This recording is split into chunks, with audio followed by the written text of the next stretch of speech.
It has not. Lloyd says it has not, because we just got through a really good part in 11, and I promised you that today is the last day we're going to be on chapter 11.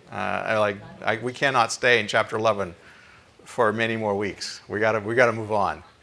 We got to move on. There's a few more good things in the book of Romans that we need to go to. So we'll eventually move on to that. But so we've been journeying through this, and hopefully your interest is still with me. I know that some of you have come up and shared with me how this study is transforming you and your thinking, and I'm really happy to hear that. You should be learning, you should be growing, and you should be not afraid to rethink and change some of your opinions about the things that you might have known before. Because the truth is, I know that for some people, the book of Romans is not new. You have read it before, you've studied it before, other people have taught it, and it's just, you just never heard it from me. I haven't taught you that book yet. So this is your chance, that's your opportunity of me walking you through it. And as you can imagine, it's a little bit different. Everyone brings a different perspective to these things. So my unique background and my unique abilities lend themselves to explain things in ways that other people have not explained. So let's move forward in our teaching, Unity and Diversity. I wanted to remind you that in the previous verses, we looked at Shaul's explanations of how unbelief on the part of Israelites directly benefits the Romans. So remember, this is a letter to the Romans, right? And so they are standing to benefit from this. Even something not so great happening, they get to benefit, which is nice for Romans. But the reverse situation will bring even greater blessings to the world. That's what Shaul says. So guess what? You may be okay with the fact that Israel, even in their unbelief, there's a blessing. But just imagine if things do go the way they're meant to go. There will be even a greater blessing. And we talked about what that means. And so we talked about the promise that's given to Abraham, that in you all the nations of the world will be blessed. I do believe that Shaul is talking about that and hinting to that. It's right there in the book of Bereshit. So, in the end, it is God's design that all Israel will be saved and rescued from the destructive force of sin. That's what the rescue is about. Sin is a destructive force. Idolatry, judgment, alienation, and the distance that currently exists between Hashem and his people.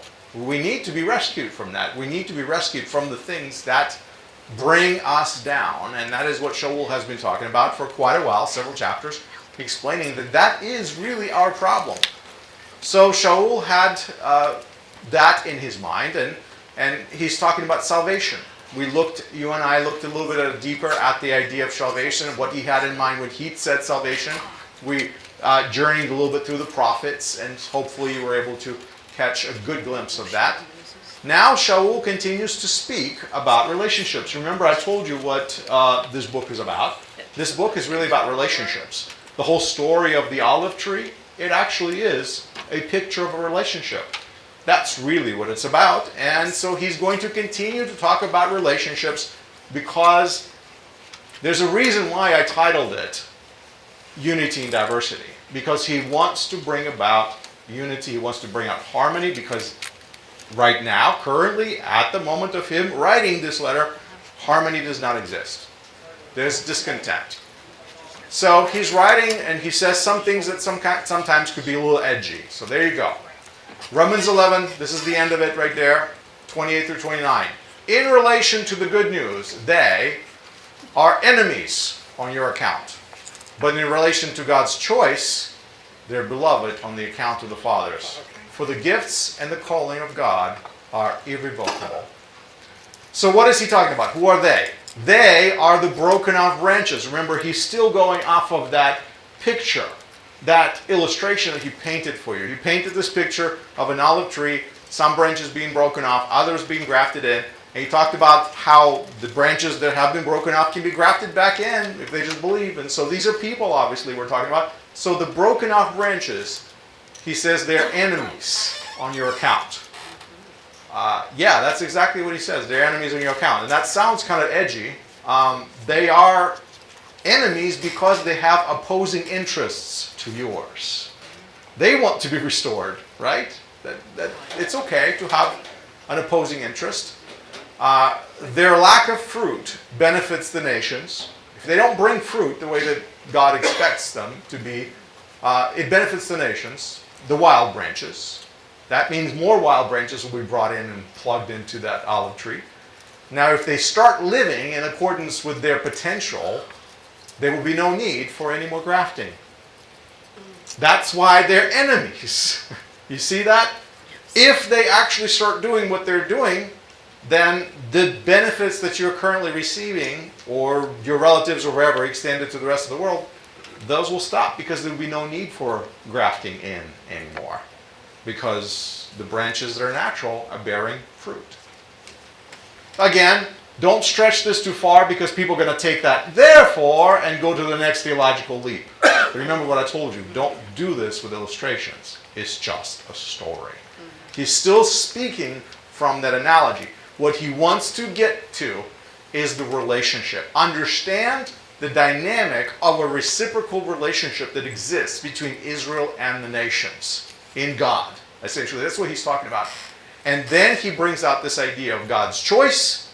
He says they may be enemies on your account, but when it comes to God and being chosen by God, they're beloved on the account of the fathers. God made promises to Abraham, Isaac, and Jacob, and he's not going to break those promises. And these people, they will always be beloved. That's the covenant. The gifts and the calling of God are irrevocable. There's a lot of people that would like that verse completely stricken from the writings of Paul. I mean, I know they would like that. They hate the fact that it's in there, but it's in there, and they can't take it out. He said it plainly. In fact, he said it multiple times in a variety of different ways. It's just right here, it's very bluntly stated. So that's an important verse. So I wanted to dwell in it just for a moment. The gifts and the calling of God are irrevocable. You see, people don't understand how God chooses. They don't understand why he chooses some and not others. I am right there with you. Shaul has already noted that it does not make sense to us, to human beings, because we do not see what God sees. We don't make decisions that way. We don't operate this way. But we just need to know that God sovereignly chooses, and he does not unchoose later. When God chooses, he doesn't unchoose. Now that's a very simple truth to believe and remember, but somehow it's lost on people. His promises and choices are permanent. That's what that verse says. No more, no less. Now, there's a lot that people make about this, but it really is a very simple truth if we just embrace it. We don't have to understand it. We don't have to rationalize it. We just have to accept that this is how God is, and that's what he decided. So we go with it, or we try to go against it. The gifts and the calling of God are irrevocable. I'm going to break this down a little bit further for you. We understand the basic premise. The statement about the gifts, or as they're called in Greek, charismata. You heard the word charismata. Some of you may know the word charismatic. When people say a person has a charismatic personality, what they mean is the person has something in them that makes them attractive to everybody else. Or we could say they're gifted. They have something that others don't have. So in Greek, charismata is gifts or favors. Something that God gives by his own right. So realize that gifts are given by God. You can't take them. You can't have them. You can't choose them. You can't pick them. You can't order them. You can request, but even that request could be denied. It's not in your control at all. They're gifts, they're favors, they're just that. God gives them by his own right, in his own decision. It's his choice. That's the idea of choosing some and not others. And then there's calling. Calling is another interesting Greek word. Klesis. So actually kaleo is very related, I guess, maybe to Hebrew as well. There's a little bit of a cognate there. When we say calling, we're talking about one purpose. We talk about the purpose of a person, a role, a place in life, a place that they would play in this world. And perhaps in Shaul's future discussions, that's what he's going to talk about more. I think he's going to bring that up. So, what is this calling versus gifts? And the best way that I can explain it is that while some things in life, like faith, they're dynamic, these are static in God's system. They're fixed. Gifts is something that God does. And calling is one's purpose, one's designation, one's role. When you know you have found your calling, quote unquote, when you fit into this particular role, you realize you're doing what you were supposed to. You're a hammer and you're functioning like a hammer. You're a screwdriver and you're functioning like a screwdriver. You take a screwdriver, try to use it like a hammer, it doesn't work very well. Not its calling. It's not its purpose in life. So this is what we're talking about. But in the end, God is the one who's in charge of this process. And these things are unchangeable. They're static in God's system. As long as we understand that, it will help us to understand what Shaul is saying next, and actually his teachings that he's going to go into in many of his letters. That foundation will help you out a lot. Now, moving on a little further. I got to wrap up Romans 11 here. So he writes, just as you, meaning Romans, once were disobedient to God, but now have been shown mercy because of their disobedience. Their means Israel. So these, he's still talking about those branches, also now have been disobedient. That because of the mercy shown to you, they also may now be shown mercy. For God has shut up all in disobedience, so that he may show mercy to all. Now, this is a very straightforward logic if you think about it. You just wrap your mind around it. It's a very simple strategy. I want to be nice to you. So to be nice to you, I'm going to be nice to everyone else. Okay? If pagans who never obeyed God somehow received genuine mercy, then Israel can receive mercy on the same basis, regardless of how low they may fall from divine favor. Think about it. If people who have it coming to them receive a break, forgiveness, then certainly people who should know better but still mess up should receive the same kind of grace and benefit. That's what Shaul is saying. And he's explaining, again, relationship. What he's trying to say is that you're in this together. There's a sense of unity that you should experience because God has shut up in disobedience everyone. You disobey God, they disobey God, we all disobey God together. So we're in the same boat. So God decides to solve our problem. And he told you what the solution is. The solution is, I have good news for you. God sent the Messiah. There's a solution. There's a little help coming your way. That's what Shaul's good news is because God is involved in all this. So Shaul says that God is unlike us humans. And how he aligns things in this world aligns with who he is and not with who we are and how we work. Because it is his world after all. So he wraps up chapter 11 in this almost prayer-like, worshipful benediction. He gets poetic here. Look at this. All the depth of the riches, both of the wisdom and the knowledge of God. How unsearchable are his judgments, and unfathomable his ways. For who has known the mind of the Lord, and who has become his counselor? Or who has first given to him, that it would be paid back to him? For from him, and through him, and to him are all things. To him be the glory forever. Amen. Amen. See, it sounds like a prayer, right? It is a benediction, a closing. And I guess that would be very rabbi-like of Shaul to do such a thing. To just kind of wrap up his thought and idea in this almost liturgical way. But if you notice the words that he's using, they sound very much like, a little bit like Solomon, a little bit like Psalms, how unsearchable are God's ways. But there's something that he says here that should bring us into a point of unity, wherever we may be. He says, who has known the mind of the Lord? And who can be his advisor? Who can be his counselor? Basically, who are you to talk to God about the ways that how he should run this world? If you don't like it, yes, he's the one that you should complain to, but who are you to complain to him? Yes, it's the Job theme. Like, were you there when I created the world? No. Well, stop talking. You don't know what you're talking about. So the question that he has, who has first given to him that will be paid back? Everything you have comes from God. So guess what? When you give it to God, you're not really giving. You're actually returning what he gave to you. Because nothing that you have is actually yours. It didn't originate from you. You didn't make it happen.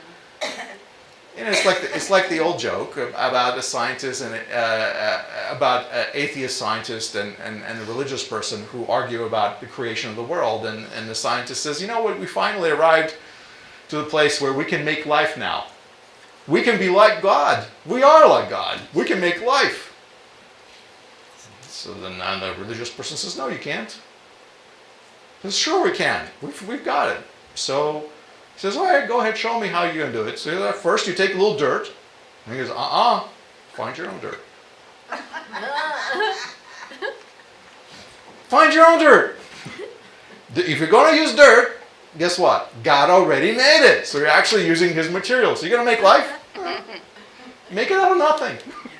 Find your own dirt. We laugh at this, but this is kind of what he's saying. Who can give to the Lord? Nobody can. Everything we give to him is actually just us returning what he's already given to us. From him come all these things. So we acknowledge his sovereignty. We acknowledge that he is who he is and he runs the world the way he does. And there are things that are going to be that we are going to understand, but we just accept them as fact, as an axiom. This is how things are in God's order. And Shaul is just being the rabbi that he is explaining to us how things work for our benefit. Now, remember, not everyone had a chance of that kind of schooling, so that's what he's doing in his letter. So that's the end of that chapter. Now, I want to remind you the purpose of Shaul's letter.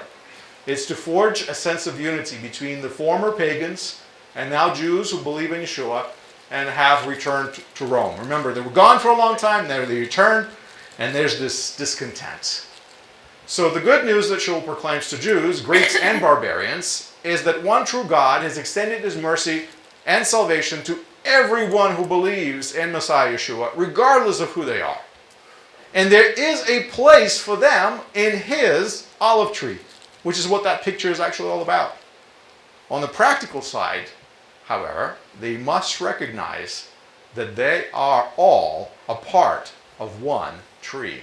And they need to get along and they need to serve God together.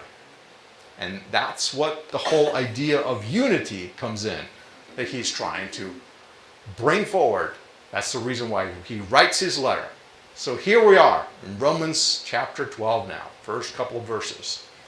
He writes, therefore, I urge you, brothers and sisters, by the mercies of God, to present your bodies as a living and holy sacrifice acceptable to God, which is a spiritual service of worship. And do not be conformed to this world, but be transformed by the renewing of your mind, so that you may prove that the will of God is, and which is good and acceptable and perfect. Now, what we have to, there's a lot in here. It might take me a little while to unpack this, but the response to God being God is always the same. Showing honor, extending worship, acknowledging our place in his order of things. This is the best way that we can always respond to God, when we need to simply recognize him and his power, his place, and our place. Now, I wanted to share something with you about this part of the chapter. Shaul, he gets kind of esoteric with his advice here. He talks about living sacrifice, something that people don't always understand.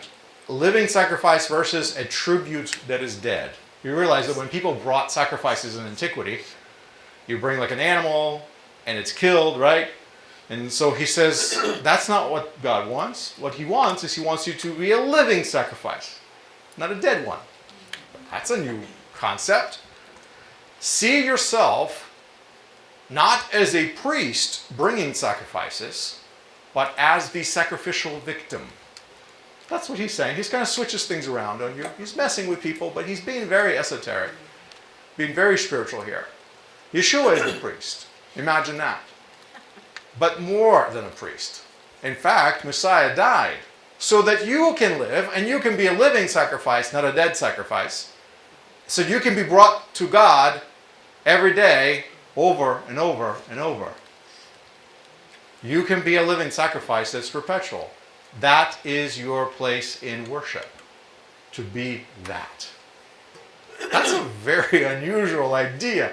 I mean, he's really switching gears on people.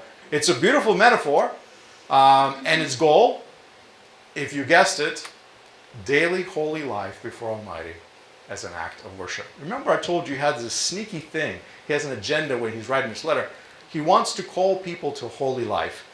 And for Romans, this is really necessary because the truth is they don't really know what holy life is. They haven't studied the commandments. The revelation of God has not been fully open to them. They have heard some of the stories, but they don't really understand what it's like to live that. And they actually never have lived that way. So that now they're facing with Jews who have been trying to live this way for thousands of years. They have to wrap their mind around what it's like to behave differently from the way that they know how and everything that their culture tells them. And so there is a little bit of this underlining idea. He wants us to recognize ourselves as a sacrifice. And it is a sacrifice to be perhaps say, you know, I don't have the right to do what I want to do. I have to be the way that God wants me to be. Why? Because I am a sacrifice. I am offering myself, and I'm a living sacrifice. It's a beautiful metaphor here, and I don't want it to be lost on you because I think it's important. But we can get really stuck in that. So unless somebody has a deep question that they want to probe in this area, I wanted to keep moving forward. Any thoughts, any ideas you guys want to probe this a little further or no? You get the idea. It's an analogy. It's another analogy. Why is he saying that I want you to be a living sacrifice? Because he's trying to create a parallel to the experience they know. Every single person in his audience knows exactly what sacrifices look like. You probably don't, because you don't get a chance to observe temple worship. But they do. Jews would come to a worship and service at the temple, and they could participate and they can watch it. And every Gentile city out there had multiple pagan temples that they can watch priests bring their sacrifices all the time. So guess what? This is not a new idea for them. The paradigm is a familiar one. So when he switches some of the symbolism in this paradigm, I'm sure it's a little bit shocking for people, but he has a goal. He has a purpose why he's saying that. Because he says, I want you to live holy lives. That's kind of buried in there underneath. I wanted to share something else with you that's kind of important. It's actually going to serve us well throughout reading Shaul. If you're going to continue reading Shaul especially. Shaul continues to teach about relationships all throughout this letter. But there are some very specific cultural and social obstacles to relationships, in ancient Rome particularly. He writes to them in 12:1. Do not be conformed to this world. And that's a broad statement that can be understood in so many different ways. But we get the idea. Don't be like everyone else around you. Here's your world. This is what people are like. Don't be like that. Now, there are obstacles. And the obstacles that I'm mentioning, they're not most obstacles that most of us actually face today. But in that context, in their world, in their context, these were very significant obstacles that stood in their way. They don't usually exist for us. So when we read this section of Romans or other places that Shaul writes about, we kind of gloss it over because that's not what our life is really like, and we can't empathize with what they're going through. But I want to bring you a little bit into their world, and hopefully you will start understanding what obstacles I'm talking about. And this particular matter that I'm going to highlight comes up in Shaul's letters all over the place. It's not just in the letter of Romans, it's in other letters as well. And this is just as good as time as any for me to make you aware of it. If it's not already in the back of your mind as you read Paul's letters, it should always be in the back of your mind when you read Shaul, is that when he's speaking to a cross-cultural audience, he's going to somehow touch on this important issue that if you're not clear on, you will miss. You will miss because the context is not there for you. So here's the context. Let's see. Roman society was built on a very rigid class system with very different sets of rights and privileges that corresponded to those particular classes and groups. One's citizenship, one's birth, and wealth determine one's social and economic opportunities. So basically, in Rome, if you come to me and I identify who you are, you know exactly what to do, you know exactly how to live, you know what is available to you and what is not available to you. Your status, your class, will absolutely pigeonhole you, and you will just have to go with the flow.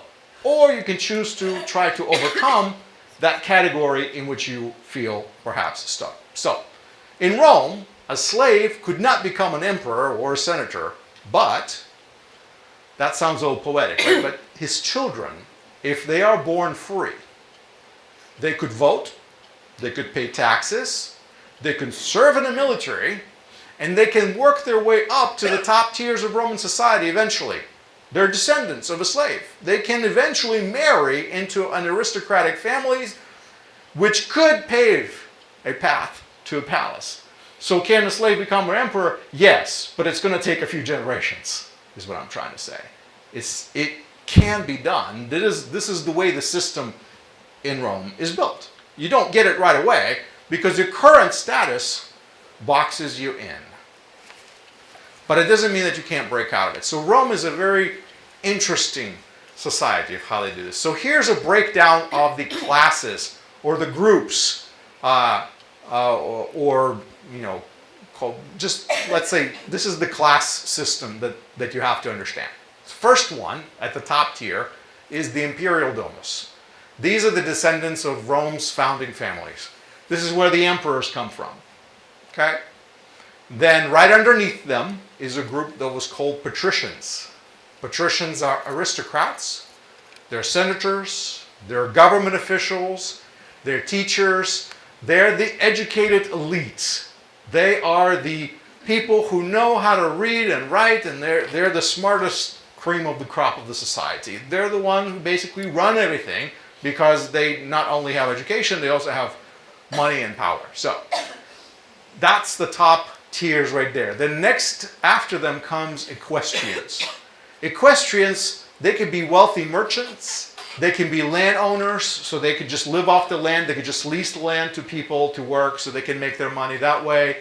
They could be officers serving in the army. They could be high-ranking army officials. So those are equestrians. By the way, equestrians have that name because they used to ride horses, and that's why they're called that. So they're the cavalrymen, let's put it that way, if you think of it that way.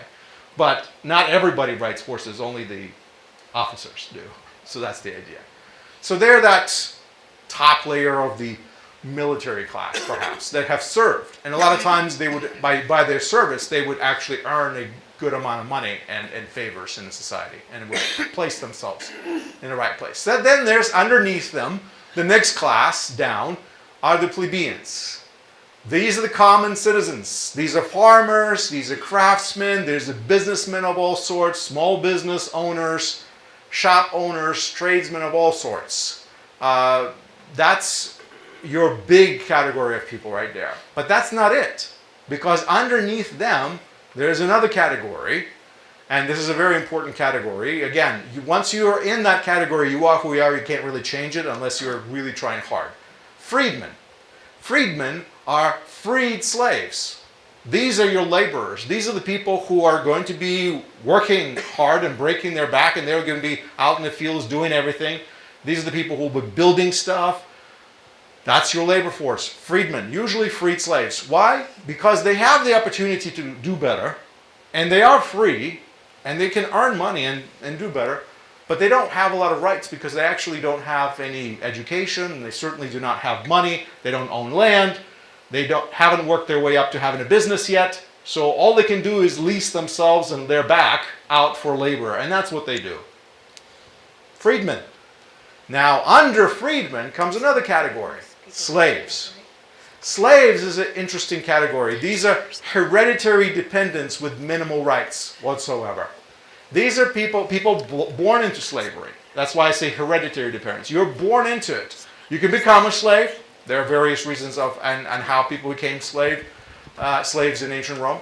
But you can just be born into it. And so you're born into this category. You don't have any rights. You're treated like property. And you don't really know how to do better in life. So you are going to be a part of someone's household, and they will provide you a place to sleep, and eventually they'll even find you someone to marry, and you'll have children, and your children will be slaves too. And that's going to be that perpetual way, unless you figure out some way to gain your freedom and become a freedman. Now you just moved up a class. And some slaves will be freed. They can earn their freedom. There's many ways in which those arrangements were made. And so whether you're a slave or a freedman actually makes a huge difference. Now, below freedmen and slaves are foreigners. These are foreign subjects. They're not under Roman law at all. Completely. So if you think slaves are bad and they have no rights, foreigners, they're not much better. Think about that. Now, I want you to think about the social dynamic in light of what Shaul is writing. Who is who? What are Jews in Rome? They're right there at the very bottom. They're foreigners. They're outsiders. Yeah, in their own country, they might be a big cheese, But in Rome, they're outsiders. So think about this. And Roman citizenship was a birthright of a higher classes. If you were born in those higher classes, okay, the patricians, the equestrians, the plebeians, you were a citizen. Even freedmen, they could become citizenship, although citizenship actually came with a minimal investment. And it was based on money a lot of times. So it is a birthright. You had to be a landowner. Owning land got you citizenship. But it could also be purchased. You could work your way up to having enough money to buy citizenship. And basically, once you have the rights of citizenship, now you're in that top crust, and now certain laws apply to you that would not apply to other people. If you're a landowner, the way you get treated legally is different from a person who's not a landowner. So rights, remember what I told you, rights, privileges, responsibilities, benefits, gifts, everything in Roman society was divvied up depending on where you fell in this class orientation, essentially. So perhaps you remember the story about Roman citizenship of Shaul, right? Saul, he was a Roman citizen. He was born with that right because apparently of his parents. So, right. They were granted something his ancestors did nice for the emperor where the emperor gave it to them, right? The whole region. So there you go. They're all citizens. So there you go. So Paul had it, and he was born with it. So that was a big deal. So he couldn't just be mistreated like anybody. He couldn't be treated like any other Jew, basically. Paul had to be treated on Roman law, because according to Roman law, he had privileges. So very different situation. He actually used those privileges, and that's why he wasn't just like executed, But it took a trial and many trials and appeals and lawyers, and there was a process that was involved that other people would have gotten it a lot quicker. Let's put it up.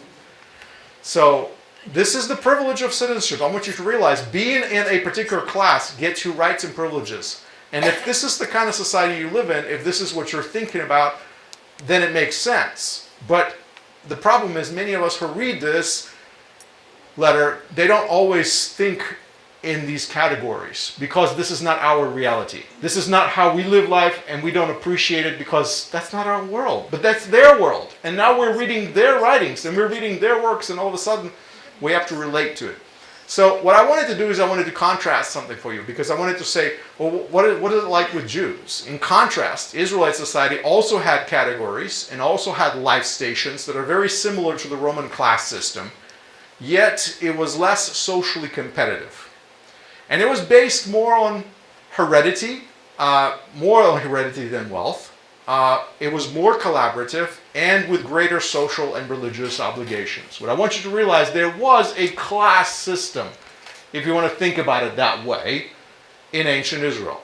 So let's break it down. These categories should be way more familiar to you, perhaps, than the Roman ones. The first one is the house of David. Now, these are the people who are born in the right family and have a privilege to govern. They're going to be kings, or they're going to be king's family, or they're going to be they're going to be in the palace, and at some point, they're going to have that ability to perhaps be the next in line for the throne. Why? Because God gave a promise to David, and he's going to keep it. Then there's prophets. Prophets are those who are gifted to speak on God's behalf.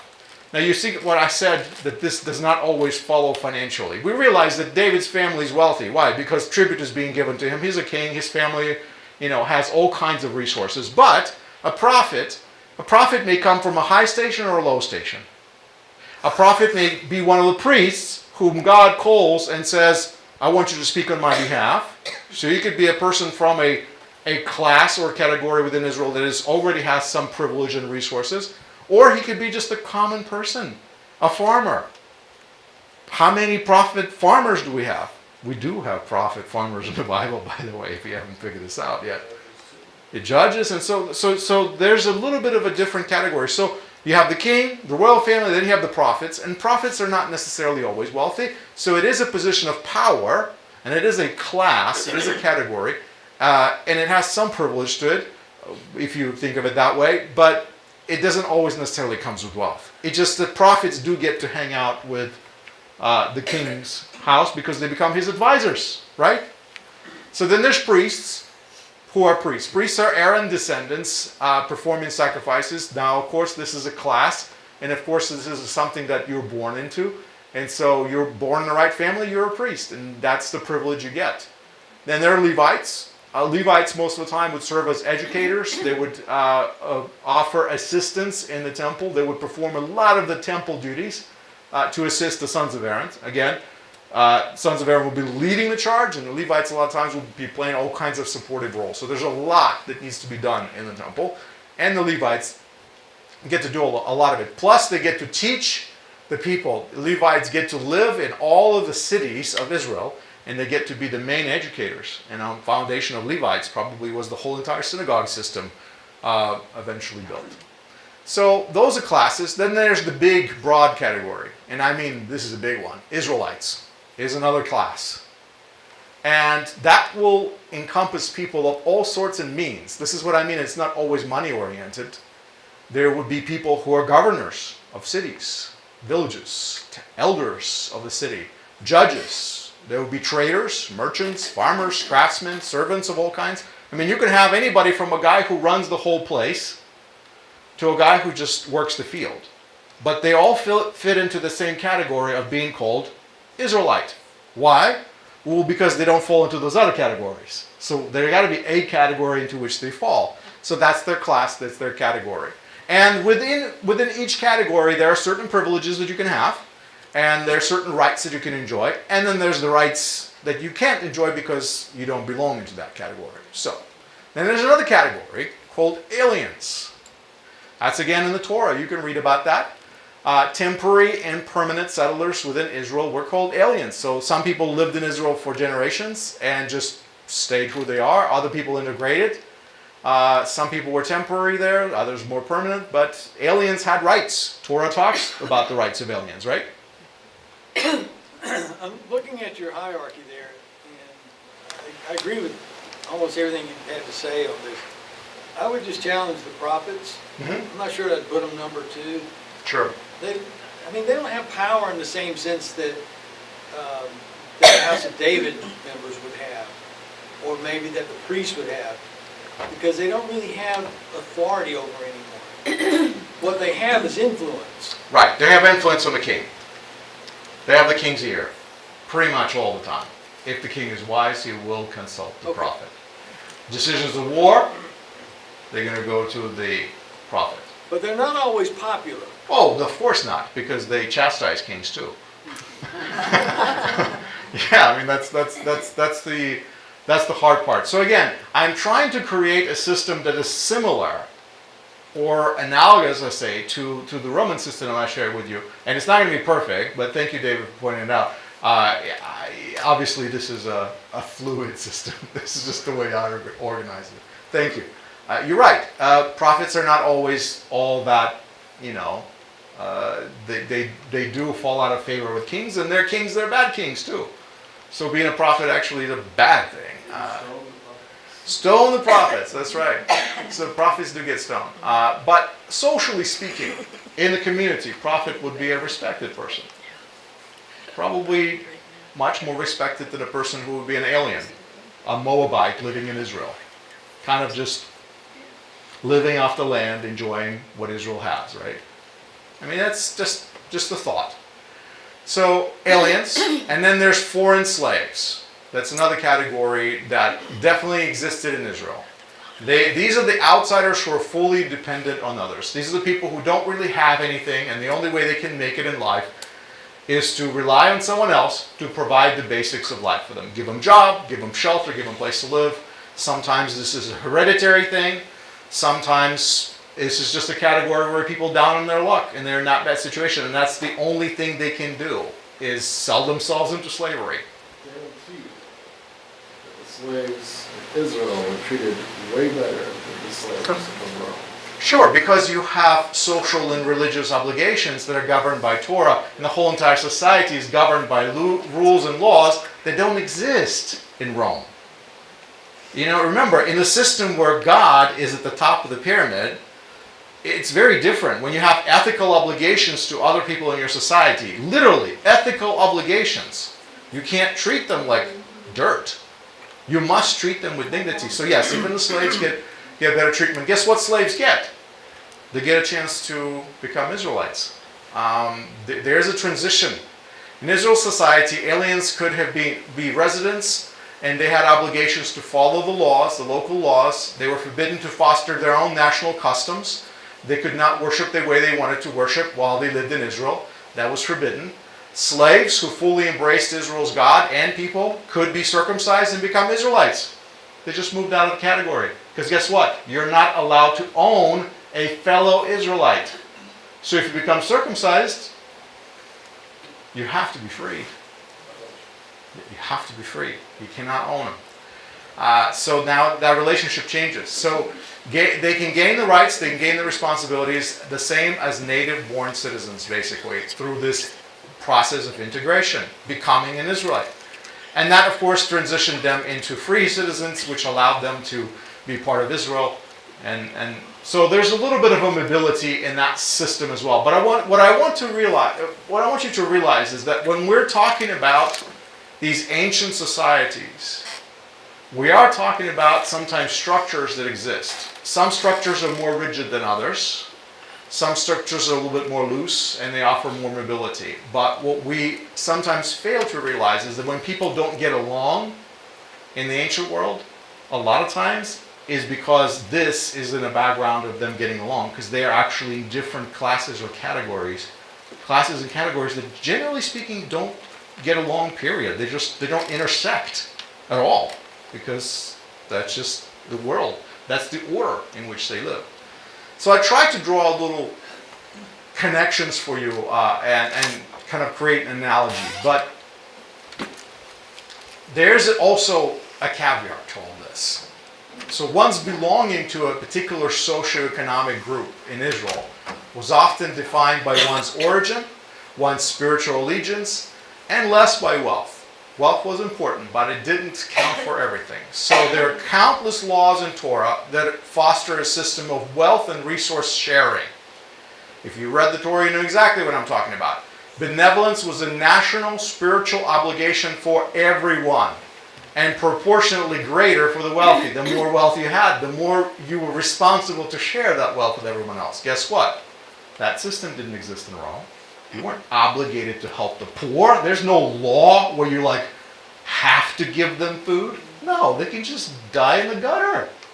Or they can all work for you. They can be all slaves.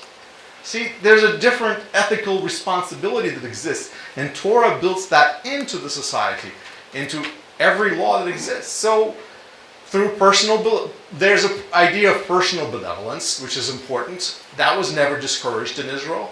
But there was such thing as institutional benevolence via synagogues and through the temple. And that institutional benevolence removed the temptation of then leveraging gifts and favors for recognition and receiving special honors. What I want you to realize is in Rome, there was a system of honors and recognitions that people received for being nice to other people. In Israel, benevolence was institutionalized. People gave to the synagogue, and the synagogue gave to the poor.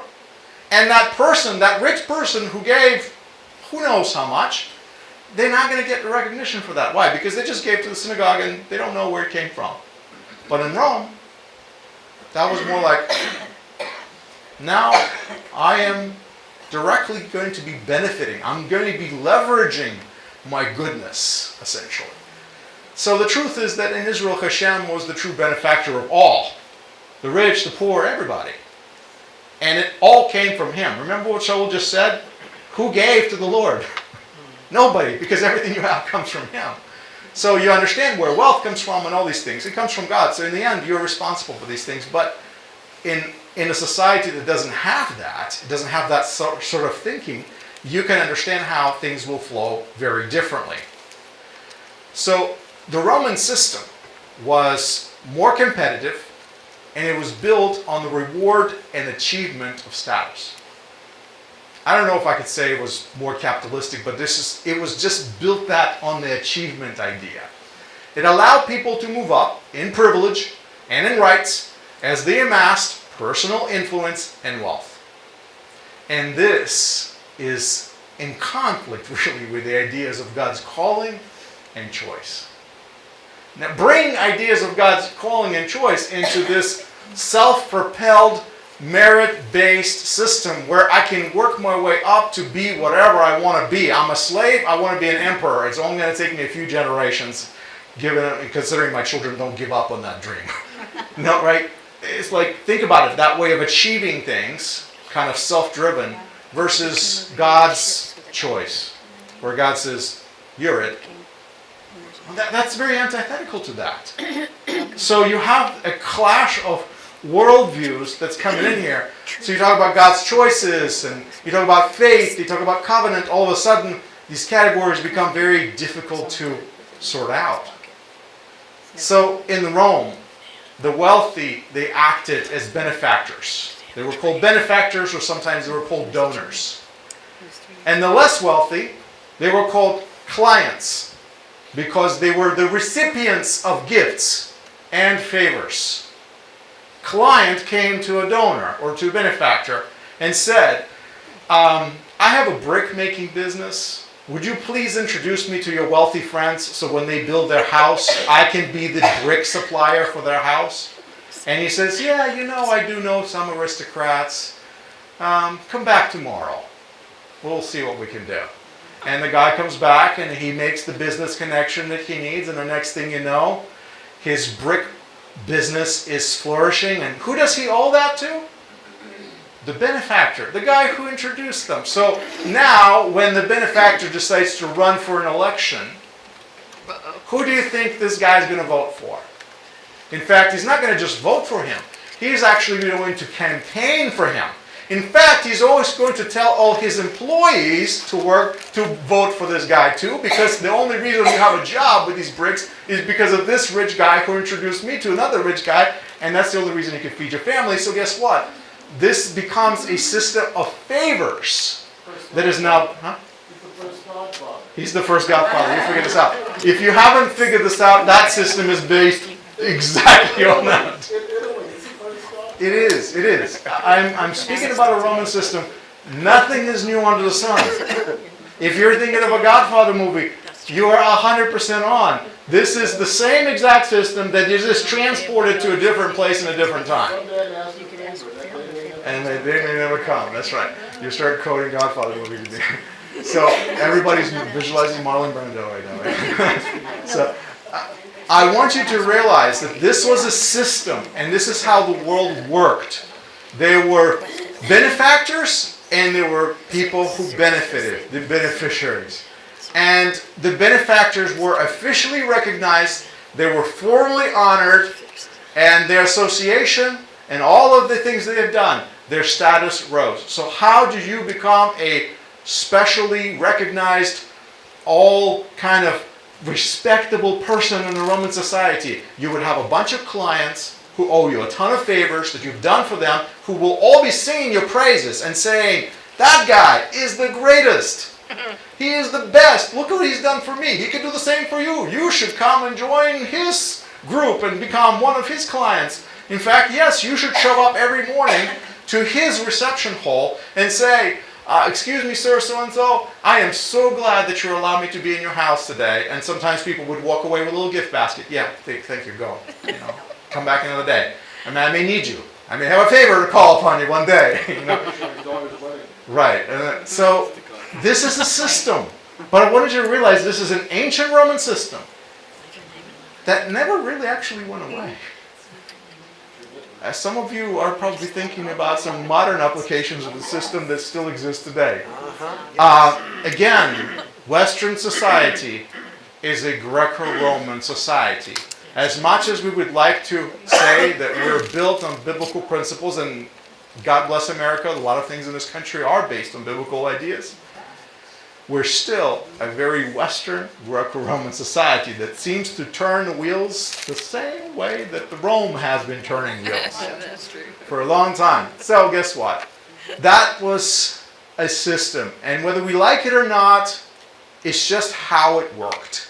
So I want you to keep in mind this sort of social mindset that existed. It was very real as you read Paul's admonitions about roles, relationships, gifts, privileges, rights, God's calling, God's choice. All of these terms that he throws around go right back to the system, which actually has a way to explain these terms.